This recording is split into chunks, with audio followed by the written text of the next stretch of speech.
Doctor, welcome. Well, thank you, Ed. Pleasure. September 1, 2015. Right. Just for everyone's information, you and I attended what was a meeting, a called meeting at Del Mar, and it was in regards to the tax rate. Right. So their tax rate really hasn't changed much in years. Mm-hmm. The concern I had was that we're being overtaxed. Of course, yeah. And the information that I have that makes me arrive at the conclusion that we've been overtaxed is their audited financial statements. Mm-hmm. In 2012, as an example, they had a spending budget that was authorized in the neighborhood of $80 million. Mm-hmm. So they have a 1.5% contingency in there. That means they expect to collect 1.5% more than what they spent. So on an $80 million budget, just using round numbers, they would expect to get $1.2 million excess. Right. So that would be called a budget surplus. Mm-hmm. So when the budget surplus came in 2012, it was later restated, but when it came in 2012, it came in at $12.8 million. Now, I didn't ever take any high level math, but I think that's more than 10 times. About tenfold increase. Yeah, so we missed it. Tenfold more than they should have. We missed it by like 90%, Mm-hmm. or 1,000% over. Yeah. But did you ever hear any concerns about that around Del Mar? No. See, it's almost as if it wasn't noticed. Well, that's not surprising because they're not, you would think that everything would be on the up and up, and if something like that happened, that, one of the board members, particularly the one that's, I think, MBA accounting, yes. would red flag that, and I would hope that someone on the board or one of the attorneys would know that, that's ridiculous. That's interesting that you'd say one of the attorneys, because there are a couple of attorneys on the board, and one of them did ask a question after my first presentation over there, and I'm not going to name her name, but basically the question was, we weren't surprised by the budget surplus, right? And it was asked of Dr. Sloan, the CFO with the lack of accounting background. Right. And he said, no, no, we don't anticipate budget surpluses in excess of the 1.5%. So his answer was correct. Now it bothers me that attorney that has voted on at least $400 million in budgets That's right. didn't realize that budget surpluses should not be anticipated in excess of that 1.5%. Right. So we've got people over there, it appeared that were surprised at the $73 million cumulative budget surplus since 2005. Mm-hmm. You and I weren't surprised because we opened up the audited financial statements, Right. and it clearly says right there, 73 million. And now 1.5% of that should have been anticipated. So basically we have, in round numbers, $60 million that have been taxed, Right. overtaxed. Mm-hmm. So the taxpayers thought they were being taxed to provide funds for operations of the college, Right. but in fact they were taxed to cover the operating expenses and add $60 million over that period. Mm-hmm. Now I want to focus on just a 3-year period from 2012, 13, and 14. Okay. Okay, what do you remember what your raises were during those 3 years? I think that we had one raise for 2%. But that wasn't during those years. That was What? after physical 14. Okay. So- All right. Okay. So I believe your raises were zero Close to- during those 3 years. Right. And a drama professor got up and said he hadn't had a raise since 2008. Okay. So during the 3 years that I want to focus on, because they're all 8-digit surpluses, which means they all exceed $10 million. Right. Now, do you recall what the explanation was that Delmar was providing that the professors couldn't have a raise? Well, we didn't have any money. Well, but you did have over 10 million extra dollars each year Right. for that 3-year period. Right. Well, I think that's a ploy not to. Well, when you tell people you don't have any money and you know you've got $10 million that 1 year in the bank, I mean, Somebody what is knew, it? Somebody's speaking with a forked tongue, let's just put it that way. I'll put it that politely. increase in net position. It's right there in the financial statements. Right. The CFO and the controller sign the financial statements. They probably prepare them. Mm-hmm. I would think the controller prepares the financial statements, Right. and then a firm comes in and audits them. Right. But the auditors don't prepare the financials. They just audit them. Right. So net position goes up in excess of $10 million in 2014, in excess of $11 million in 2013. In 2012, it went up initially $12.8 million. During those 3 years, you didn't get a raise. No. No professors got a raise. And in fact, going back to 2008, there were no raises. Mm-mm. No. And from what I've been told, the administration explained that there was no money available in the budget for a raise. Right. Mm-hmm. Well, there Yeah. was, Well, I know, but They- they don't. according to their audited financials, which they publish. Well, I mean, I just can't figure out, Ed, why, and then, you know, I'm just gonna just spit this one out. I think it was last year, the president of the college making around $200,000 a year. He's up over the years pretty well. And the board said they need to make his salary competitive to the other presidents in the state, okay, for the size of school and what he does. But he got a 10% raise, which is, let's say $20,000, okay? Nobody else got one, okay? And then they gave him a $15,000 performance bonus on top of that. So it was about a $35,000 increase in 1 year in his salary. Let me make it absolutely clear, they had plenty of money to pay that with. Well, yeah. Now, they had plenty of money to pay salary increases to the professors with as well, That's but right. they elected not to, for a 6 or 7 year period. Right. Now, from 2005 to 2014, 2000 to 2015, that just ended yesterday. Mm-hmm. And so Mr. Johnson gave us an estimate on that one.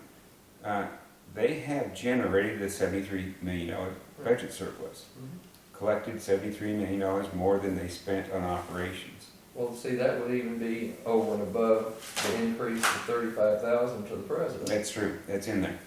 That is absolutely true. So, I have several concerns here.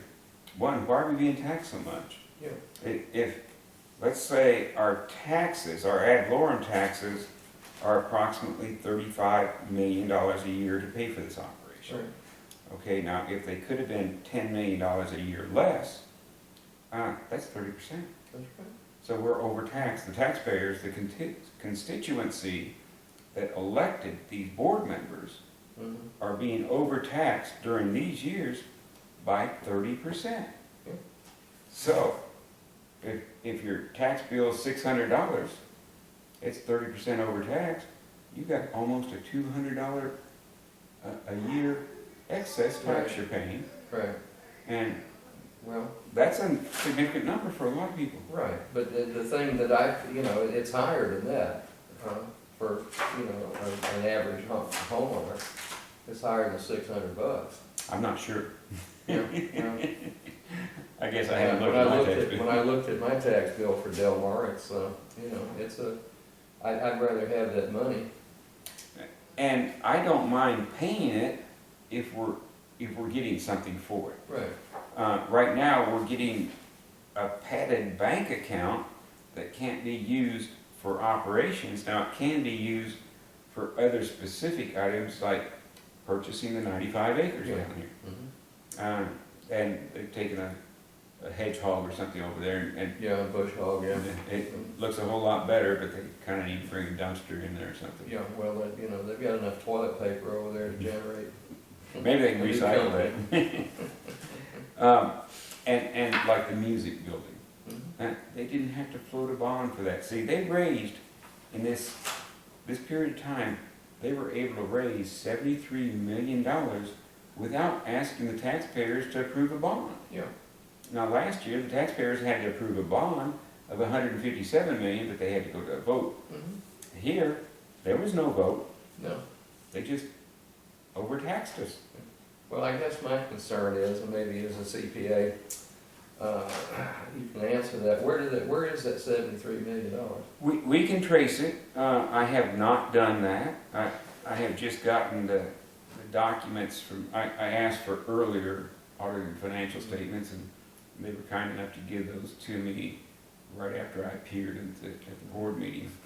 So I guess it reminded them that I'd asked. Right, Um, so, So I've not done the research on those yet, right, but I can find it. yeah, And there's not much I'd rather do than unravel financial statements. yeah, well, that's. I've been doing that for, Yeah, you've I've been doing that for decades, Yeah, and sometimes it's really a lot of fun, yeah. which Well, may this- seem odd to people. Well, I know, but in this case, as a taxpayer, I'm real concerned. And I know a bunch of our taxpayer association people are also very, very weary of this and very leery on top of that. And I do want to point out that after, I went up there and explained on 2 different occasions, because I'm limited to 3 minutes, that the budgets aren't reliable. No. They've been overstated by a material amount for years. Mhm. And I presented that 2 times with all the detail, and we had 8 board members approve the budget, and one of them said that he wanted to hear more from the CPA, which must be me, because Yeah. I looked around the room, there were no others.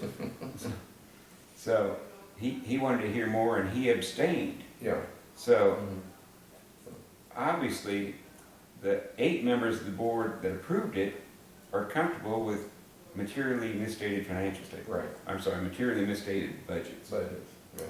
So, Well, but the thing that is, another thing distressing to me is we do have the president of the Board of Regents, or chair, whatever his I think he's designation president. is. Yeah, president, has an MBA in accounting, from what I understand. Now, I That's don't what he think he's- says. I don't think he's CPA. he's not, I've gone to the website, put his name in, it does not come up. And then we have the Director of Human Resources that claims to have an MBA. That's what was told us. It certainly was, Yeah. when So, we were asking about the chart of accounts. so you would think that between those two, they could oversee what our non-accounting, non-CPA, chief financial officer could do. And that's interesting, because we've been alerting the taxpayers about his qualifications for a couple of years now. Yeah, and even the Southern Association of Colleges and Schools was told that he did not have the qualifications. And then, They told Delmar Yeah, that's how that worked. right, this is a focused report, this is every 10 years, the college has to file these extensive reports on where they are and what they're doing and so forth and so on, to the SACS is what they call it, SACS, it's, like I said, the American Association of Colleges and Schools. And it says here on 3.2.8, qualified administrative / academic officers. And then it states very clearly, it says, however, the college has not had stable leadership, and this is real small print, in the role of the chief financial officer. Now, I made reference to that when I talked to the board about a week ago. I said, please refer to your SACS report on the college. Mm-hmm. Their financial officer's concerns appear to have predicted what history has now confirmed. Right. Nobody applauded, but I think they got my information in there. Yeah. Now, and then I didn't get to talk all or I didn't get to discuss all of what I You know, wanted they to. cut you off. I was cut off at 3 minutes exactly. I wish they would increase that to 4 or 5 minutes, because 3 minutes is just too short to have someone that's really concerned about things get up there and explain it. And then I don't think half of them listen anyway. Well, they weren't that pleased to see me, I can assure you that. That's true. But I did mention integrity, which is documented as one of their core values in the financial statements. Right. Mm-hmm. And my concern with integrity, which I addressed to the board, was why were the professors not given raises during the period that you were generating tens of millions of dollars of budget surplus? Right. And if there is integrity, why were they not told there's plenty of money, we just don't want to give you a raise? Well, that's, I don't know. I've got mixed emotions about what they're trying to do over there. I think what they're gonna do is go to the Coast of Bend College system of getting rid of all tenure or tenure track positions, make it year-to-year contract for the academic people that have been professors, instructors, and so forth and so on, and then phase those out, because at times, if they don't like somebody over there, they don't have to renew the contract. We've seen how well that works on the Coast of I've Bend. seen that firsthand. So I wish that the board and the administration would come clean at Del Mar College and say that's where we're headed. And then, we could compare and show the taxpayers out here how miserable Coast of Bend College actually is. And let me read some information that's provided in their statistical analysis that was just published. And I'm going to refer to the Registered Nurse Education program out there. Okay. In 2007, they graduated 212 people. They gave degrees to 212. In 2013-14, they issued 86 degrees. 212 to 86. Right. So that trend seems to correlate with some of the other trends we've seen from the peak year of 2010 in enrollment. Mm-hmm. It has declined every year since then. Right. Now, we've been told, and it's not been confirmed yet to the best of my knowledge, that there's going to be an increase in enrollment this semester. Well, I don't think it's significant. Well, this would be the first time And what- since 2010 Right. if it is. Right, and what we need to do is to figure out, are these full-time students that are on the East Campus, or are those the dual credit? That's interesting.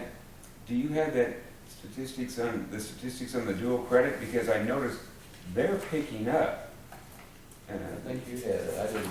Well, the dual credit hours are increasing, or the student enrollment for dual credit is increasing every year. Maybe I do have it right here. Yeah. Dual credit enrollment. Okay, so in 2012, they had 1,560 in the fall. In 2014-15, they had 1,986. So the dual credit's gone up substantially, Mm-hmm.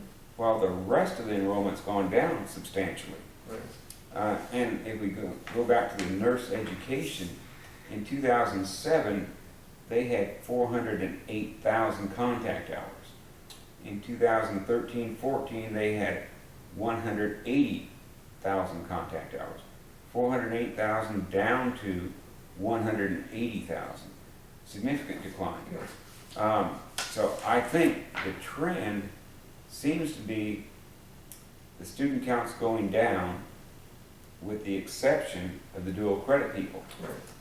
The head count seems to be going down too in the professor area, and the non-tenure track, the adjuncts Mm-hmm. appear to be teaching more now, because again, in nurse education in 2012 it was 6.8% of the time part-time teachers, Right. adjuncts, and in the fall of 14 it was 15%. Mm-hmm. So it's more than double. Yeah. More So- than that. So the trend seems to be less professors, less students, more dual credit students. Yeah. Well, see, I guess, Ed, what they can do is they can count the dual credit students in the total number of students that they turn in at the state level for funding. I believe that's true. And, you know, it's, these people are not on campus. So how we can reduce, you know, only have about less than 3,000 full-time students and say that and the others are not participating on campus, maybe, let's say another 3,000, okay? And that's still a big gap, and those people aren't on campus. So why in the world do we need to expand facilities and, you know, being told that we're bursting at the seams? Hey, on that subject, have you noticed the organizational chart expansion? Oh, yeah, yeah. Right. I know the administration and board got real upset when Mr. Jack Gordy went over there and mentioned that, you know, the administrative bloat. Yeah. Yeah, I guess they got all bent out of shape. It looked like they took that personally, but then I look at the new organizational chart, and it seems to confirm what Mr. Gordy said. Oh, yeah. Well, so does the fact that we went from just under 60% several years ago for instructional costs, the budget, and now we're down to about 36% of our annual budget goes for instruction. And you know, when you increase your administrative overhead, you would think you'd get a better product. And one example of a product that comes out of administration, which is completely overhead, would be the budget. Mm-hmm. The budget is the product of the accounting department. Right. It's gotten worse. Oh, yeah. It makes 2005 look like a good year because they only missed it by 4.4 million that year. Yeah. And it went up to a high in 2012 before restatement of 12.8 million. So, and I see after Dr. Sloan was put in that position that thing's just grown dramatically.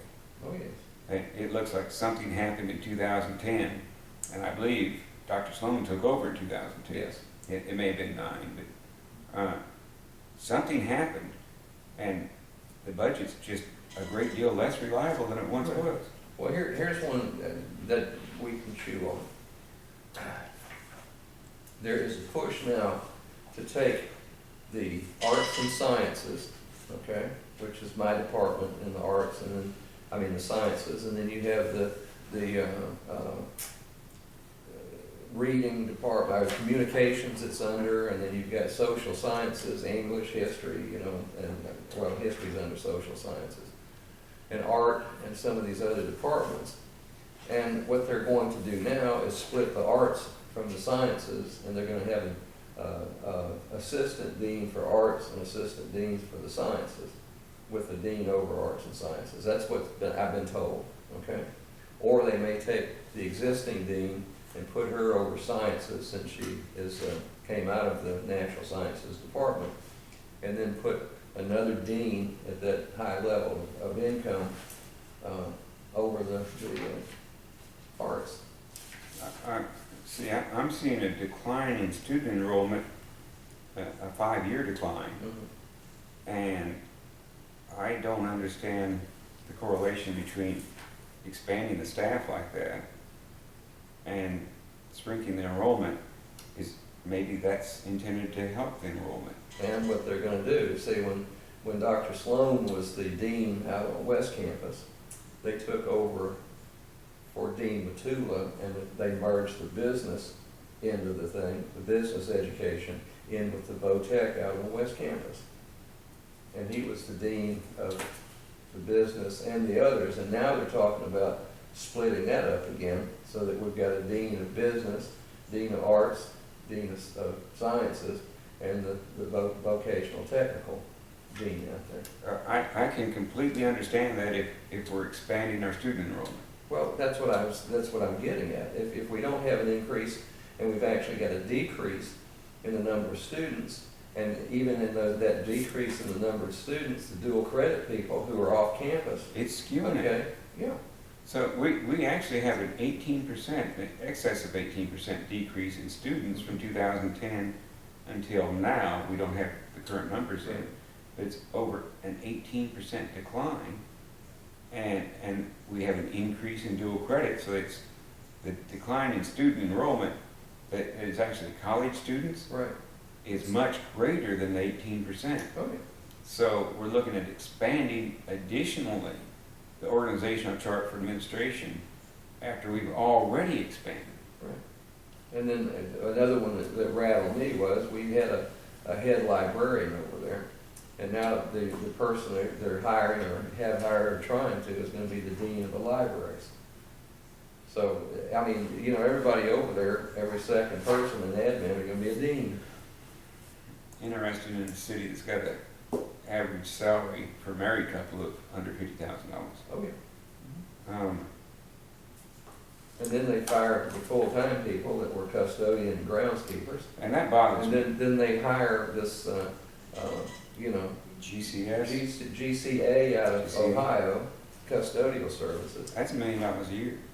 Oh, yeah, yeah. I'm gonna get that salary information because they had to do an extensive break-even analysis on there before they could do something as radical as that. So I'm wondering, how much more than $1 million were we paying those people? Well, It just doesn't seem well, any good. then you say, well, you know, we need to have this, the floors done more than once a year, which is in the contract. Well, if they come in and have to do the floors again, strip and wax them, let's say at the end of the spring semester, or the end of this fall semester, then that's an additional cost. So I hear that all the time. Well, that's not in the contract, that'll be additional money. And it's the same thing with with the groundskeepers. They fired 5 groundskeepers that were full-time. They had all of that equipment over there to mow the lawns and stuff. They auctioned all that stuff up, and now they've got this group out of the valley that comes in, and the place looks like hell all the time. And then I showed you on one of my shows when I walked through that palm frond that's hanging down into the sidewalk over there. They can't even cut that. The limbs are in the oak trees down the sidewalks. Unless you're in a wheelchair, then you're going to get a face full of it. And Let me tell you something about this $73 million budget excess. That can't be used for operations, but it can be used for building maintenance. right. And of course, building new buildings and buying new property, which it has been used for.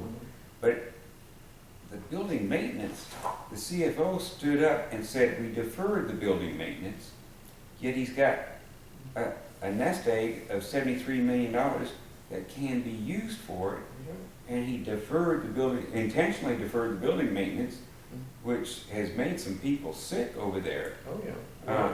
You know, I'm as popular as Boyles over there, to tell you the truth, because my background has been in toxic microorganisms, bacteria, and particularly fungi.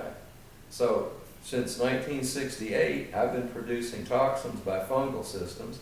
I know fungi when I see it. I've taken advanced courses in the identification of fungal species and so forth, and the biochemistry of those critters and so forth. And I know the allergic reaction it's got because I've taken toxicology also. So I had a business here for a long time testing mold in different buildings. So when some of my fellow faculty members said, we've got a problem over here, everybody's dying in the Venters building, I went over there and took a look at it, and I told the administration that they had a massive problem. And rather than just go over there and have somebody that's licensed, see, I did not obtain a license in air quality testing in the state of Texas because they couldn't figure out that my PhD in microbiology was equivalent to a bachelor's degree in biology. That's what it takes to get the license in the state, is a bachelor's degree in biology. Now, when I hung up, I didn't tell them I had one of those too. But I said, man, you know, this is going to be a nightmare. But when I told the administration, they didn't do anything. They did have it tested, and the person that tested it, his credentials were a high school diploma from Kingsville. Okay? They're not going to take my word for it. I went over and cultured that stuff. I told them exactly what critters I had in there and where it was. And they didn't believe me, so now they've changed the entire air conditioning duct system out over there. They haul them out, contaminated, without covering them up. That's that stuff that was blowing around in the yard. Yeah, I filmed that too. And now, so we had the maintenance money. Yeah. And there's $73 million available, but the CFO said it was intentionally deferred. Mhm. Uh, and he's trying to draw a correlation with the $157 million bond issue is what is the impression that I got.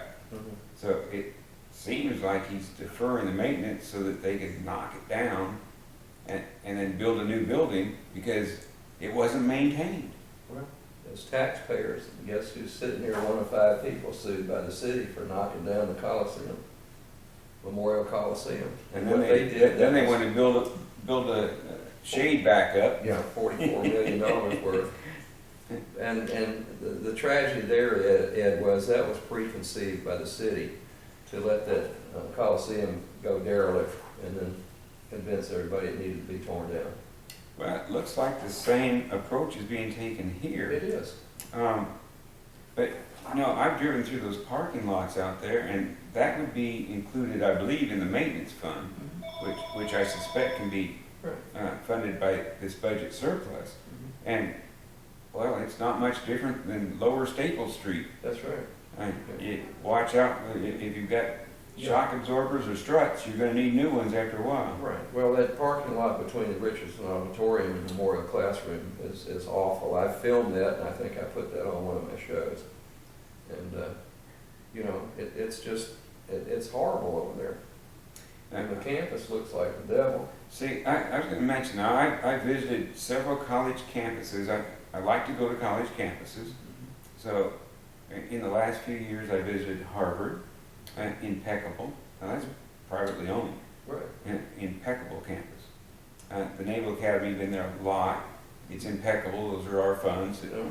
But the dormitories built in 1905, and it's impeccable. Yeah.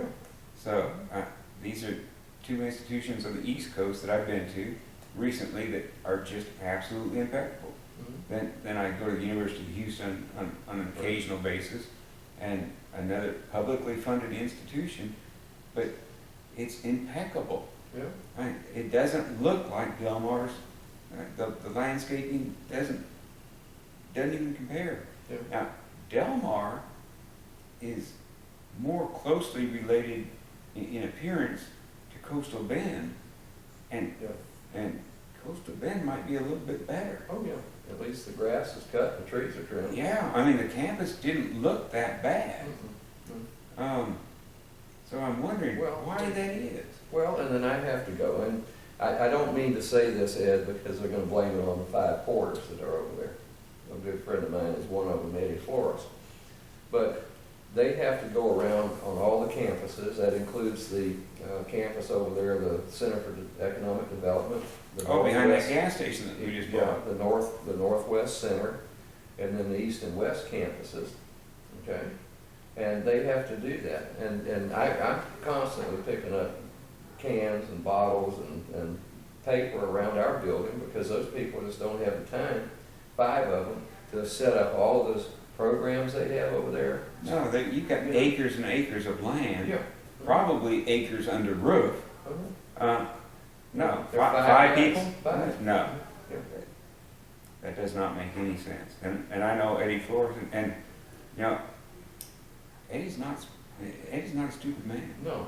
And I think, and it's just speculation, I think in 90 days, I can teach Eddie Flores how to write a budget that gets closer than these. Oh, yeah. He's that bright. Right. Yeah, I think it'd take me about 90 days. Well, it may take me a little bit longer. And I think you're close already. Well, you know, but they, you know, people say, well, can you understand the math on that? And I said, yeah, I think so. I don't know all the nuances. I don't know where this particular money has to be in the budget, but overall, I do know that when you're trying to zero things out, you come up with a $10,000 or $10 million excess surplus. Something didn't work Something right. didn't work.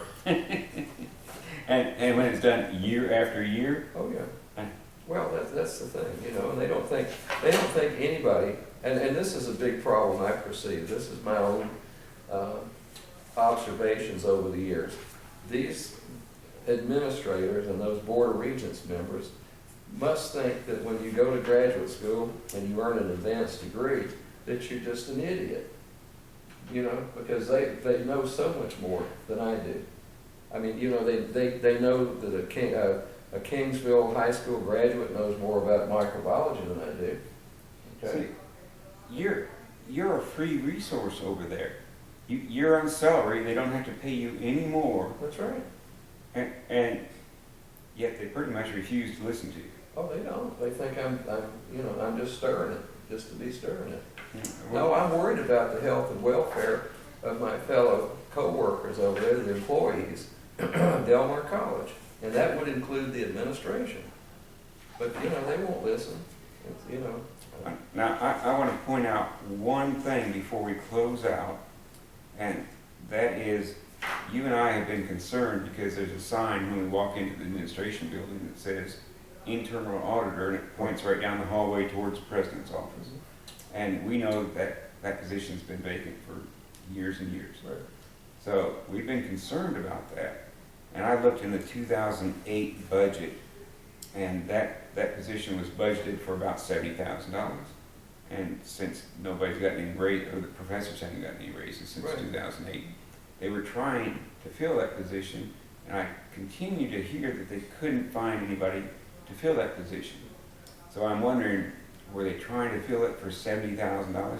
Because I can tell you right now, you're not going to get a CPA to work there for $70,000, and everybody ought to already know that. So, and it's been my contention that you need a CPA and a certified fraud examiner, Right. and that's and somebody with some Big Four experience. That's going to cost you $200,000. But you know what? You're going to get $200,000 worth out of it. Yeah, it's better than having ripping the taxpayers off for $10 million. But we've been overtaxed. It doesn't matter how much they save. It's already cost us. That's right. It comes out of my pocket. Oh, we saved this money. Yeah, but we didn't. That's right. We had to I'd much pay rather it. have it than having it floating around over here of 95 acres of ground out here. We had to pay it. You may have saved it, you put it in a savings account, but we paid it. It was an expense to us. Well, so they were trying to fill that internal audit position, and the impression I get is they couldn't find anybody to hire for it, so they contracted it out. And I requested that engagement letter.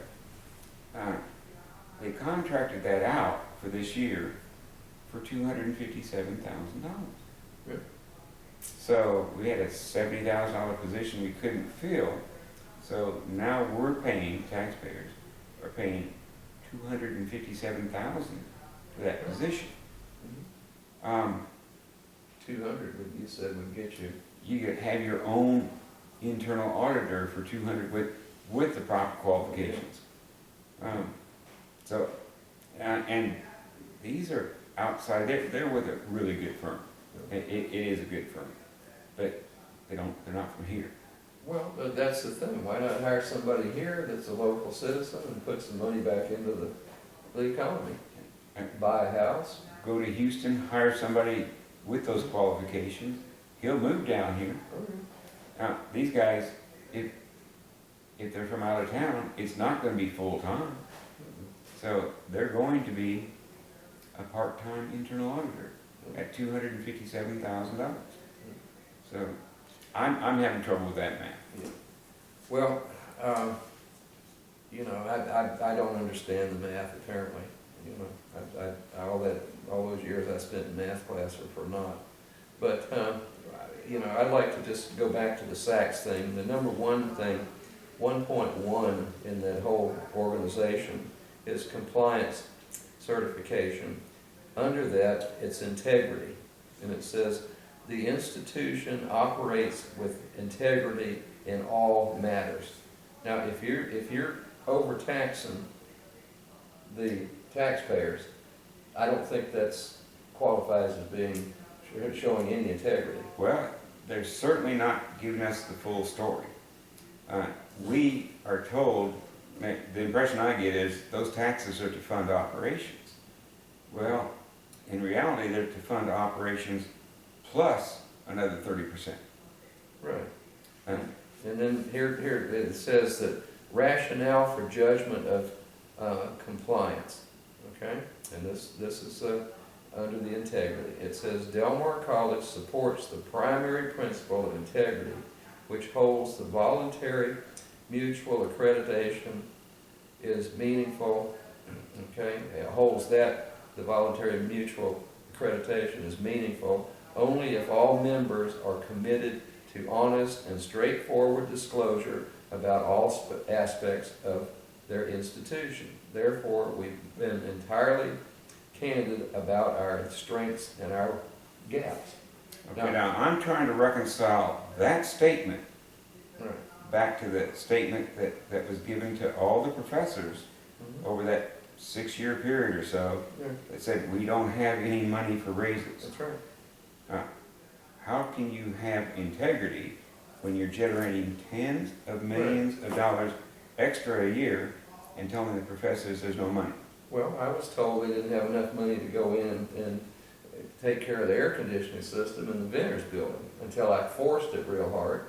And people were showing up ill, and there was a little bit of a clamor over there. But all of a sudden, well, now we've got the $250,000 it took to get that air conditioning straightened out. And there's 73 million more where that came And from. where is our insurance for that? Don't we have any insurance, or you know, go back on the contract? Because that building's not that old, folks. So, and then to see the horrible way that they were hauling the contaminated stuff out through the halls with dust flying everywhere and putting it in a dumpster outside, and it's blowing all over campus and all those neighborhoods around there. I mean, it's a crime. And that's how the legal expenses go up. Oh, yeah, that's right. Oh, well, just sue us. That's the. And for $400 an hour, we will defend ourselves. That's right. Doctor, it's, we're gonna have to go, Okay. but I think we Appreciate covered a it. lot of good topics this time, and they are relevant because that's our dollars. That's right. And those elected regents are elected to look out, they've got a fiduciary responsibility to us, That's right. us and the college. I'm questioning whether that fiduciary responsibility to either us or the college is being fulfilled. No.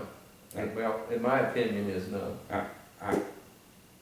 I've got strong concerns about it. Well, people ask me, well, why are you concerned about it? Why do you care? And I said, well, you know, because I stepped up and was voted in as president of the Taxpayers Association of Corpus Christi, Texas. And Ed's on the board. And yes, we are extremely interested in it because we have our membership that.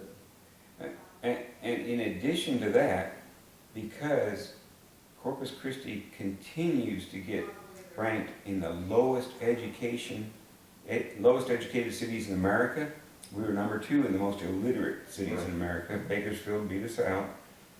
There was another poll the other day, and we were 138 out of 150 for that for the least educated cities. And Bakersfield again beat us out, and then a couple of cities in the valley were worse than us. But when you get those kinds of results from CCISD, which is ranked in the bottom 25% academically of the ISDs in Texas, when you're dealing with that, to compensate for that, you have to have a strong community college. That's right. And we used to have one. Right. In the 90s, we had a strong community college. Yeah. Well, I came in '89, and it was probably one of the most well-respected in the country. Something's happened, and something's happened very badly. And you can map it by the statistics. In 2010, something horrible went wrong. And right now, we're losing students. Yeah. We've lost 18% or better in the last 5 years, when we should have been increasing. Oh, yeah. Well, didn't you say statistically we were the only community college in the state that was... There were a couple, but one of them, I think, has gone out of business. Oh, okay. I think Texas Southmost College got absorbed by UT. Right. I'm not certain of that. It may still exist, but there weren't many that lost students. Right. But we certainly were one of them, and the percentage, I believe, we're at the top of the percentage loss. But as with most things, we're 2 standard deviations removed from the mean. Yeah. So there's something horribly wrong here. When we need And for a number of reasons. One, our economics here. We're at about 47,000 average income for a married family, whereas the U.S. is 52 or so. We're the GEDs or the non-high school diplomas. We're at an astounding figure of that. The high school dropouts, and some of them don't ever get a GED. Right. Unemployment's high. Everybody was counting on Eagle Ford. Well, at $40 a barrel, there is no Eagle Ford. Right. Crime's high. Well, that's a direct correlation to the education. And if you can't make any money and you don't have a job, you know, You'll steal it. take it from someone else. Somebody that does have a job and went to school. So there's a lot of reasons that we're concerned. And it's got absolutely nothing to do with any personalities whatsoever. We need a good college. We're spending the money. If Del Mar gets a budget surplus of $12.8 million, that's not our surplus because we already spent it. That's right. And we expected to get something for it, not a bank account that grew by $12.8 million. Right. Because that's not our bank account, and we will never see that money. No. And it'll go into some non-farm or music building that has some acoustical problems. Something's going to happen to that money that very nearly resembles evaporation. So we spent the money, we expected to get something for it, we did not get what we expected. Well, you people need to go over there to the board meetings and take your 3 minutes and spout off. And then we've heard from a couple of regents that they don't want to hear any complaints over there, that they're not there to listen to the taxpayers that support that institution voicing their concern about things. That seems odd to me. Well, it is odd. So remember, just got to remember who brought you to the dance, so to speak. And I'll tell you, the only one that has been encouraging to me on that board so far has been Mr. Watts. That's right. Mr. Guy Watts. Dr. Watts. He is 100% behind education, and it appears that he wants to really understand the budget. The others, quite Well, I honestly, think one of them does understand it. It's just Well, just not explained to the other 8. Mr. McCampbell's got about the same background I have. So if I can read it and understand it, my name's not in there anywhere. Right. His name's in there. I would think he understands it better than I do. Yeah. Well, he should. He's got it all at his disposal, and they're going to charge him $26.7 million to get to it. That's right. And now that was a math error, but it was well. In fact, we framed that letter. So, and that there's another record by Del Mar. There you go. We haven't seen one that high yet. I don't think the Freedom of Information Foundation has seen one like that either. They certainly haven't seen one in Texas that size. Oh, well. But Doctor, I appreciate everything. Well, thank you, I Ed. hope we've conveyed what our thoughts are and our goals. But there's a lot more to talk about because we have more information, and we're going to go through it and figure it out. Yeah. Thank you, sir. Thank you.